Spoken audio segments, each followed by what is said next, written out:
If you've ever wanted to make that screaming, chaotic feedback effect, but you don't have an amp, you're in luck. Today, I'm going to show you how to create insane guitar feedback effects entirely in your DAW. No amp, no mic, no headaches. Whether you are making a heavy alternative rock track, a clean indie track, or you just want to add some raw energy to your tracks, this trick is going to be a game changer.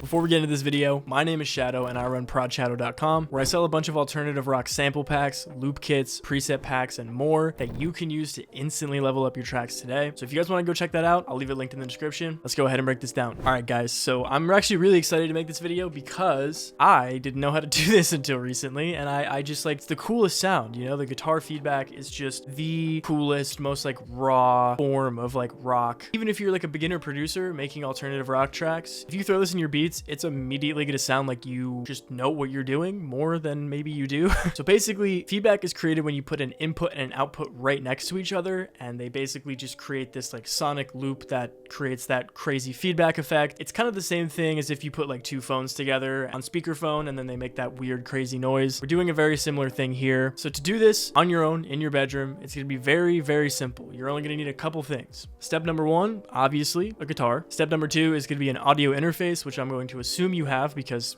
I don't know how else you would be recording guitar. Number three is going to be a DAW, and number four, headphones. This right here is going to be the key to everything. One more thing you're going to need actually is going to be like some sort of distortion or amp simulator. I would recommend Guitar Rig 7 because they have a 100% free demo with a bunch of presets, so you can use this for free to get some crazy effects. What I like to do is just go to input source guitar, effects types, amps and cabinets, and then just pick something super distorted. I guess I'll just go with like the super chainsaw preset. Why not? Then you're going to plug your guitar in. Now you are going to have to do a couple things because it's not as simple as just putting your headphones up to the bridge of your guitar. You're basically going to have to crank the volume, right? So guitar feedback is not just created by putting a guitar next to an amp. It's created by cranking the volume to obscene levels. I saw like one or two posts on the internet that said like maybe you could damage your headphones by doing this. Viewer discretion advised. I have no idea if that's true or not. I'm doing it and I've done it a couple times. My headphones are completely fine. Before you do this, here's what you're going to do. You're going to crank the volume up in your DAW. You're going to crank the volume all the way up on your audio interface, and then you are going to turn the gain all the way up. Things are going to get very, very loud. As you can hear, literally all you have to do is just make sure that one of your headphones is like, you know, flat.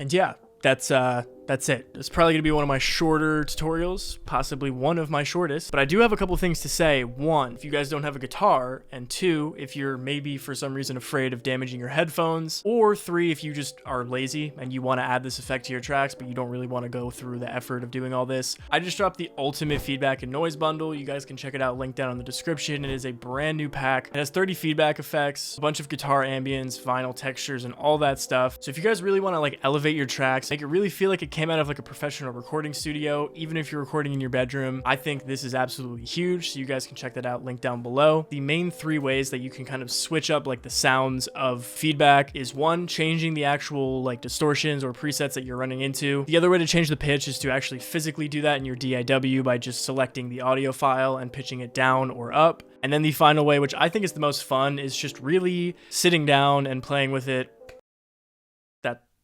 And adjusting the headphone angles and distance and all those things in as many different ways as you can. Feedback is going to be different every time. It might have like a similar, more common effect most of the time, but you can create really cool like low pitch feedbacks, high pitch feedbacks. All you got to really do is play around, move your headphones at different angles, different distances, change volumes and guitar tones and all this stuff, and you should be good. Now, like I said, I did drop a sample pack with a bunch of these. There's 30 feedbacks. There's a bunch of guitar ambience, some guitar noise, and some vinyl textures. The feedback is going to sound like this.